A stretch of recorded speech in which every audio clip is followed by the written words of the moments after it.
Welcome to week 2 edition of Giants Hangouts brought to you by Crestron, Madeline Burke, Russ Salzberg, and Brandon London hanging out. And guys, we have heard the discourse. We have heard the disappointment of the week 1 win. And like Dexter Lawrence said, it's time to flush it. Let's look forward and henceforth because the Giants are not the only team that were disappointed in week 1. Half the league took a loss. And one of the things I want to point out from the game on Sunday, though, is the bright spot of the rookies. This draft class played pretty well. I mean, you saw Darius Muasa, the linebacker out of UCLA, getting his first career interception. You saw Drew Phillips forcing a fumble. You saw Malik Neighbors getting some big catches. You saw the safety, Tyler Nubin out of Minnesota, making some plays. Brandon, when you look at the way that the youth of this team made an impact in week 1, what does that say to you? Well, I mean, I think it's great. I think that means that you got to give credit to the coaching staff for getting them prepared throughout the course of training camp. And Russ, everyone always talks about training camp that's getting softer and teams aren't looking as good. Yeah, that's the starters, maybe because they're getting limited reps and game action. But these rookies, they're the ones that's playing a lot of special teams reps. They're the ones that's getting the second half of these games or playing the majority of these preseason games, because not only are they trying to make a team, they're trying to make a name for themselves within the roster. So those are Giants rookies all stepped in and gave some sort of significant contribution. And that just goes to show that, they were prepared and they made they made plays throughout the practices and throughout training camp. And, again, like you said, we're leading this off. It was a bright spot from what we saw on Sunday. Well, listen, guys, I tend to agree with you about the bright spot and seeing it from the young guys. But like as we say, the hip bone's connected to the thigh bone's connected to the knee bone, and onward we go. They all got to do it together. Madeline, when Madeline said,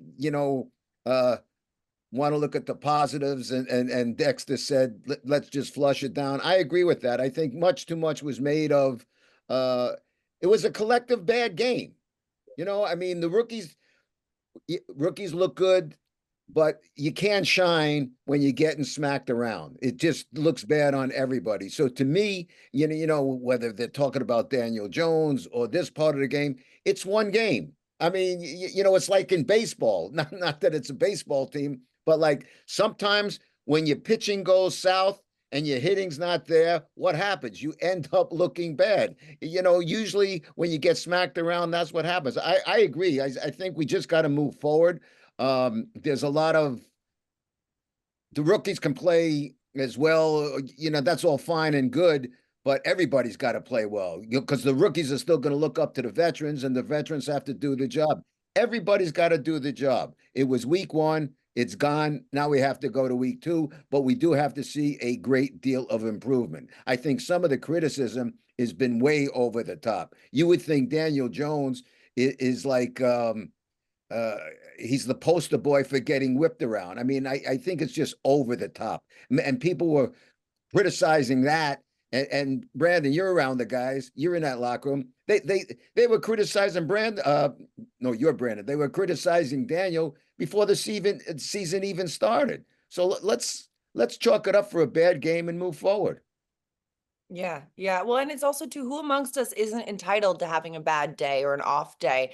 The problem becomes when those off days or those bad days become the regular consistency. So this is just week 1. And like I said, there are several teams around the league that would like to have that game back, that would look at the way that they performed on week 1 and say, this isn't the identity that we want to have for ourselves this season.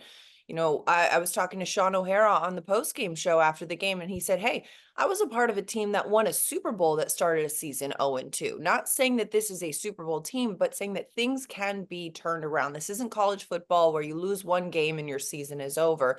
This is the National Football League. It's a long season. There are 18 weeks. And there's a lot to be remedied. And, the coaches and the players all had the same message after that game. It was like, hey, this is not who we want to be. We want to turn this around, and we're going to get back to the drawing board. Week 2, an opponent in Washington Commanders, they're also coming off a loss in week 1. They fell 37-20 to the Tampa Bay Buccaneers. And, you've got Jaden Daniels, the rookie quarterback out there in Washington, who was teammates with Malik Neighbors. The two of them have a lot of competitive spirit about having the better performance between the two of them. But also for Daniel Jones, this is almost a get right game in the best possible way, because Washington is a team that Daniel Jones has played very well against in his career. He has won 5 of his 7 starts against the Commanders. As a player, Brandon, is there some sort of juice when you know that there's a team or a logo or a jersey that you just happen to have your best games against? Does that boost your confidence a little bit? Absolutely, because this is the longest week, I feel like, in NFL football when you come off of a home loss opener and you're going up against a team where you feel like you can get right against. It's the one where you're putting it because you're putting in a little bit more extra work. You're staying a little bit longer, you're opening the book, or you're spending a little bit more being a little bit more attentive during the walkthrough, a little bit more, but not too much, because it's like we've flushed it to bed already. The game plan is in for Washington. You're getting ready for an exciting matchup against a Jaden Daniels who, yeah, didn't throw the ball that well and completed the ball in terms of completion percentage, but he ran the ball well. You look at Austin Eckler with 16 carries, Brian Robinson Jr. 12 carries. We're going up against the Commanders team that's going to try and control the clock, control the game against the New York Giants. And for Daniel Jones in that pass game, there's some get right within that Commanders secondary where they're already benching their first round pick, Emmanuel Forbes. There's a lot going on within that secondary right now. So it's a game where you hope that Brian Dable kind of lets his hair on fire and, puts 4 receiver sets out there, 3 receiver sets out there, and kind of open up some space to throw the ball for the receivers that we saw make plays throughout training camp and really let this thing fly. So it's you're ready for it because you've had success within this team before, and you're not the product that was out there that last Sunday. But that's why you love the NFL so much, because each week has its own story, right, Russ? Brandon, you said a mouthful when you said it's the longest week, because Yeah. especially when you get hammered, as Yeah. happened to the Giants, the longest week. Let me tell you, and I'm not a player, I was tired by Monday morning. That's how long it seemed, and here we are at Wednesday. Quite frankly, I can't wait to watch the guys this afternoon at practice, because I want to see that edge coming on. I want to see, the chin straps tight. I want to see everybody ready to go, which I'd be shocked if that's not the case. I think, like, as you say, you want to flush it out. Let's get going, moving forward. Dable's going to get asked all the questions about last week, and Dave's is going to say, "No, we're thinking about this week. That's done. Let's move forward." And especially when you get hammered, you can't wait to get going and see that next opponent. You want to be hungry for it. So I agree with you on that. 100%. Let's get rocking right now. And because Madeline, it's like no one's jumping off the Titanic right now because it is the one game, and it was all the hype around the game. But as you guys know, there's 3 courses or 3 seasons within the season, and the really good teams that have already had it together for a while, they get the fast starts, or the surprise team, they get the fast starts. And then it's that middle part of the season where you get the good momentum or the bad momentum. And then it's the last half, the last third of it, to where it's how do you finish? How are you going to finish? Are you limping into the playoffs? Are you limping out of the playoffs? Or you're the hot team, the it team that's going into the playoffs with some fire and with some gas. So right now it's just, all right, how do you get this start together? You don't want to fall too much into a hole in terms of that beginning third of the season. So this is an opportunity for the guys, and they all know that. Everyone within the building, everyone out there practicing, everyone dealing with the tickets to the helmets and the gear, equipment. Everyone knows what this game means. So it's the time to like get out there and really get a sneaky win per se, because it's not a primetime game. Not everyone's eyes are on you. Madeline, you said something, and I was glad you brought it up, that what Sean O'Hara said, that he was on a Super Bowl team that lost its first 2 games and will lose in the third game. And if I remember correctly, that third game happened to be in Washington, D.C.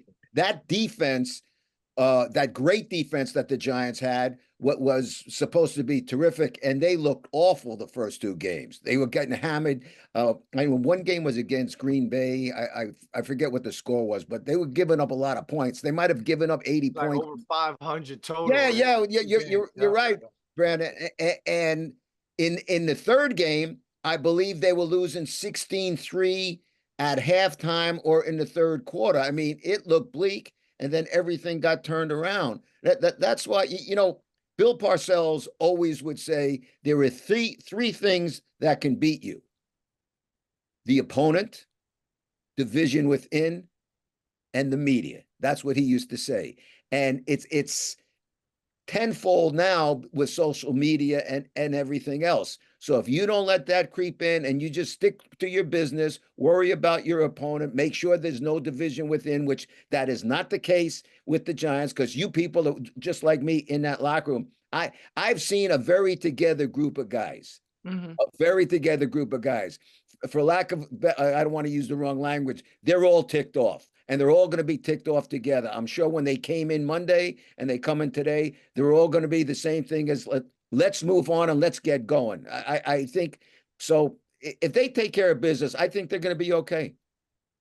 Yeah, yeah, and I think that this is a group of players and men who are very competitive and who do not feel defined by that game and do not feel that that game is who they want their identity to be as individuals or as a team in what we saw in week 1.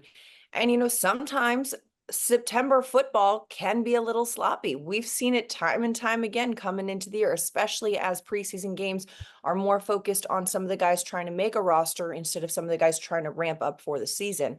So the hope and the optimism is pointing towards, okay, can this team turn it around, get on track, and become the team that we expect them to be? And, we've been out at practice watching this team install their offense and run their defense. And one of the things that stood out to me was the fact that all summer we have seen Brian Dable kind of dialing up the long passes, the big plays, airing out the ball. We didn't see a lot of that in week 1.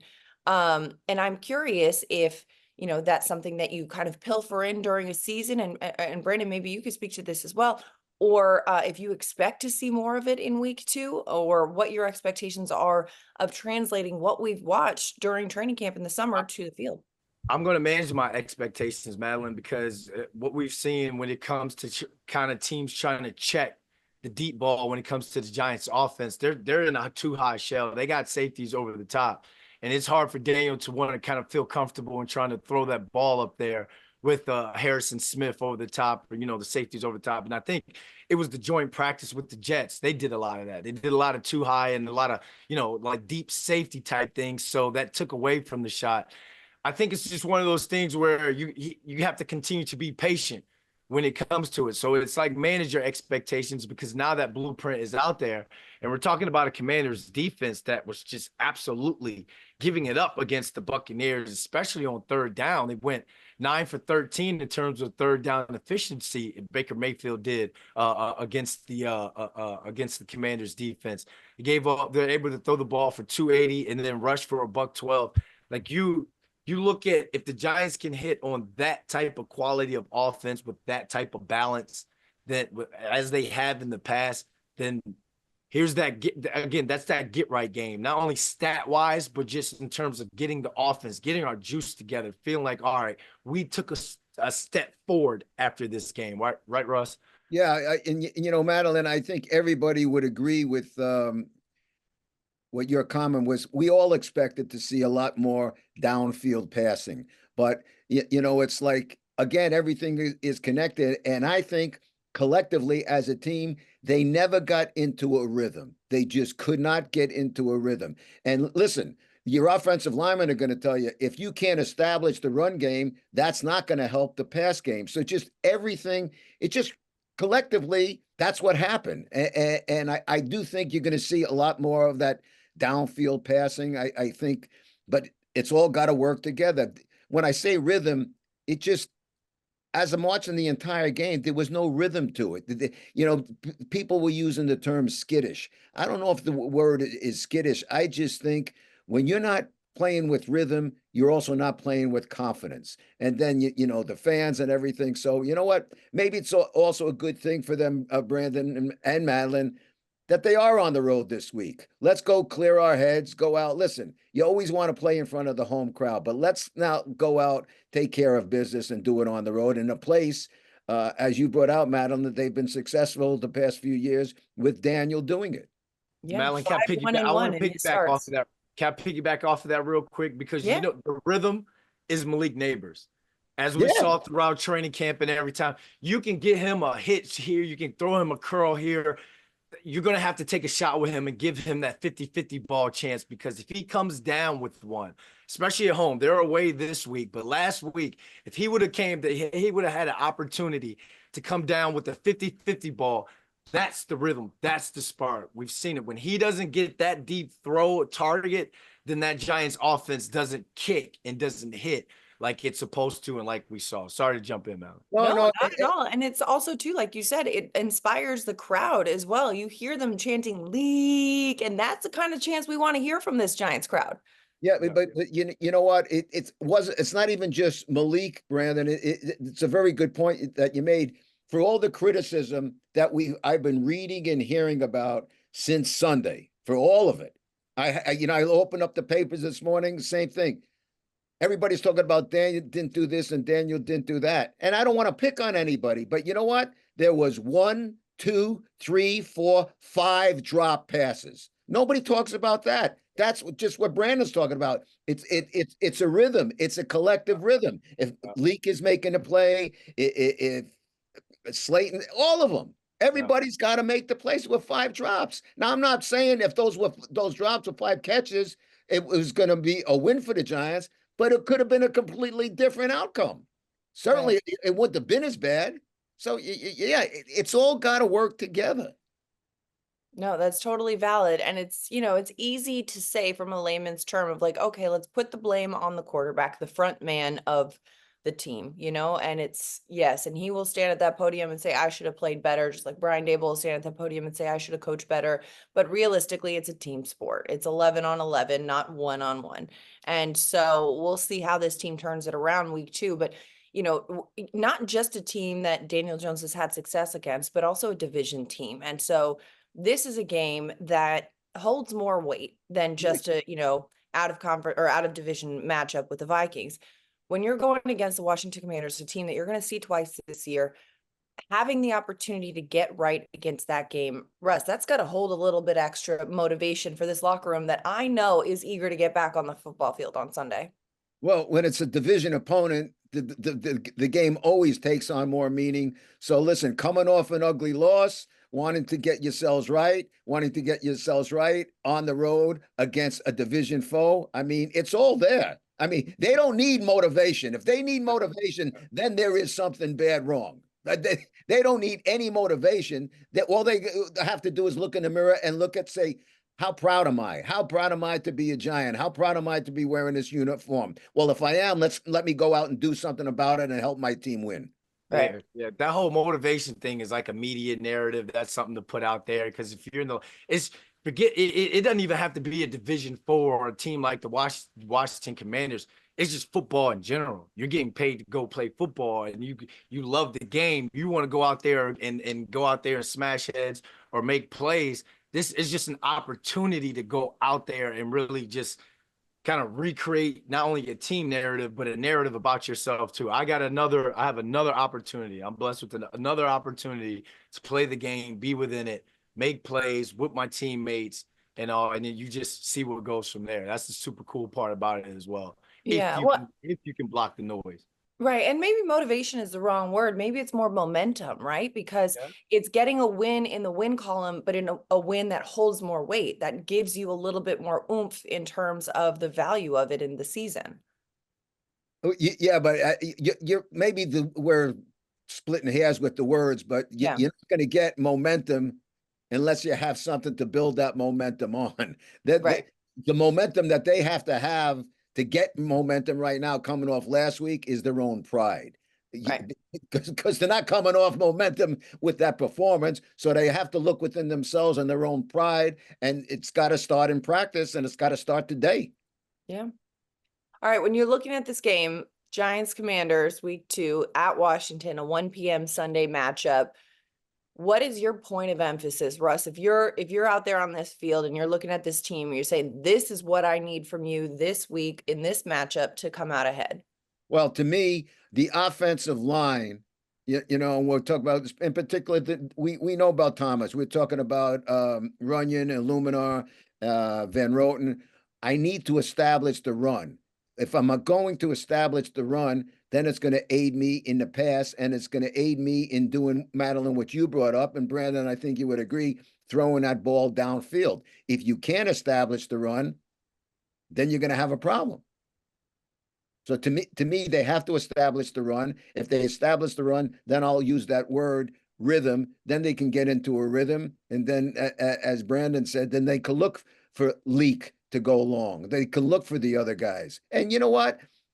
If they can establish that, we're also going to get to see Daniel both passing and running the ball. So it's got to start up front.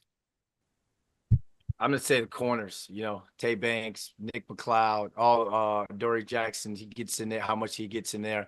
I'm gonna say you can't let Terry McLaurin, who only went 2 catches, 17 yards last week. Great job by the Buccaneers defense, kind of bottling him up. You can't let any of those receivers get going because you're dealing with a young quarterback who the threat with his legs is already something you're worried about going up against this Giants defense. But if he's hitting on the outsides, not only to McLaurin, but to other guys like Luke McCaffrey, and getting Austin Eckler and those guys involved, if he's feeling confident throwing the football, then that's going to be something. It's going to be a long afternoon for the Giants defense. So when they do take that shot and that defensive pass interference, I'll argue that every day of the week for Dory Jackson. But when they do take that shot, it's got to be incomplete or a pick. It can't be any sort of yardage off of miraculous catch off the 50-50 ball, nor any sort of defensive penalty, because that's what sparked the Vikings offense on that. Otherwise, the Giants defense was playing with a turnover and confidence up into that part. So I would say that the secondary, particularly the corners, they got to play big this week and step up. Brandon, I'm glad you brought up that point about the Adore, the pass interference, because that's something we haven't touched on yet. How one play, Madeline, you were talking about momentum. That's a big play. Yeah. How one play that could have changed. I'm not saying Giants would have won a game, but if that play doesn't go for pass interference, then the momentum shifts to the Giants, and then they're feeling real good and confident. It goes the other way, and then you saw what happened, and then they're going in for a touchdown. So yeah, that one play. Again, I don't want to put the entire performance, but since we were on that one play, the loss. But when we talk about momentum, that's a perfect example of what momentum can do for you if you get the right play or if it goes against you. Right. And that was a tough play too, because you look at it, you watch the replay, you got a Dory Jackson and Jordan Addison, and it could go either way. OPI, DPI, there's some contact that's fair. Obviously the official called it for defensive pass interference. Dory and all of the defensive backs did not agree. And it's tough, but sometimes the calls don't go your way. But I think if I'm looking at this game, you got to clean it up. 9 penalties for 95 yards. That's the length of the field right there. Look at it. I look at it, that penalty. I look at it from the other side. I look at the football gods rewarding your offense for taking a shot early to your LSU receiver. You know what I'm saying? Like he threw it down the field. So great, terrible things can happen and just throwing it up in that situation. But a lot of the times, a dynamic receiver like a Justin Jefferson, the Malik Neighbors, they deserve that type of ball. And then if not only do they not come down, if let's say they don't come down with it, and it's a drop, you can catch it for deep, or you can get the defensive pass interference. And again, like Giants didn't even put themselves in that position to take that shot, but it can also go the other way. But it just depends on the momentum and the flow of the game. So I look at that. There's an importance. They got rewarded for taking that shot early. Yeah. Yeah. Well, we'll see how it goes on Sunday. Giants heading to the nation's capital, taking on the Washington Commanders at 1 p.m. on Sunday as the 100th season continues. And we are here every week with a new episode of Giants Hangouts. I'm Madeline Burke with Russ Salzberg and Brandon London. Thanks for hanging out with us. Giants Hangouts brought to you by Crestron. We'll see you next week.